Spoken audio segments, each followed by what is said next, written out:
Hello friends, good morning. সকাল সকাল আমি ছাদে চলে এসেছি। ছাদে এসে দেখছি ট্রেন মাম্মা তার নিজের গতিতে চলতে শুরু করেছে। ছাদে এই সুন্দর দৃশ্যটা মনটা যা জুড়িয়ে যাচ্ছে না। আর আমাদের বাড়িটা স্টেশন থেকে এতটাই কাছে যে ছাদে উঠলেই স্টেশনটা দেখা যায়। এসে দেখি হালখাতায় লাড্ডু বানানো হবে, তাই কড়াই, ডেকচি এইসব বানানো হয়েছে। তারপরে এই সুন্দর গরম গরম কফিটা দিয়ে আমি আমার গরম গরম মর্নিংটা স্টার্ট করলাম। এত গরম পড়েছে কি বলবো। এইদিকে লাড্ডু বানানোর প্রস্তুতি শুরু হয়ে গেছে। যেহেতু মিহিদানা লাড্ডু বানানো হবে, তাই কাকু মিহিদানা ভাজছেন।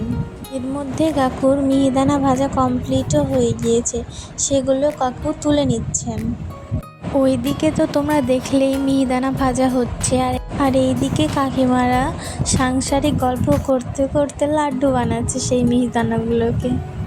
দেখো, এই যে কিছুটা লাড্ডু বানানো হয়েছে, এখানে লাড্ডু করা হয়েছে, এখানে এখনো কিছুটা বাকি আছে, আর এইদিকেও লাড্ডু আছে, আর এদিকে লাড্ডু, ওইদিকে চারিদিকে শুধু লাড্ডু আর লাড্ডু। সব লাড্ডু বানানো হয়ে গেলে তোমাদেরকে একবার লাস্টে দেখাচ্ছি, চলো। উপরে এসে দেখি আমার শ্বশুরমশাই এইদিকে চিকেন আর মাটন এনে রেখেছেন। আজকের মেনুতে কি কি ছিল চলো তোমাদের সঙ্গে শেয়ার করি।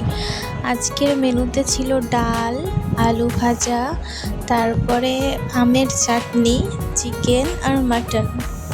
আমি ডাল রান্না কমপ্লিট করে এইদিকে আলুটা ভাজা করে নিচ্ছিলাম।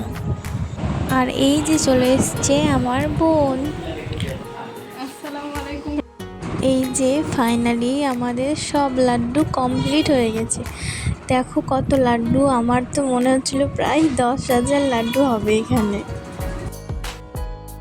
সব লাড্ডুগুলোকে শুকিয়ে নেওয়ার পরে আমার হাজব্যান্ড, বাচ্চারা, আমি সবাই মিলে এখন প্যাকেটিং করছিলাম। এই যে দেখো, এবারে এইখানে সমস্ত প্যাকেটিং করা হয়ে গেছে। এবারে আমরা প্যাকেটগুলোকে লাইন করে গুছিয়ে রেখেছি এইখানে। একটু লক্ষ্য করলে হয়তো বুঝতে পারবে নিচে অনেক ব্যাগও রাখা আছে। এইবারে তোমাদেরকে দোকানের ডেকোরেশনটা একটু দেখিয়ে দিই, চলো।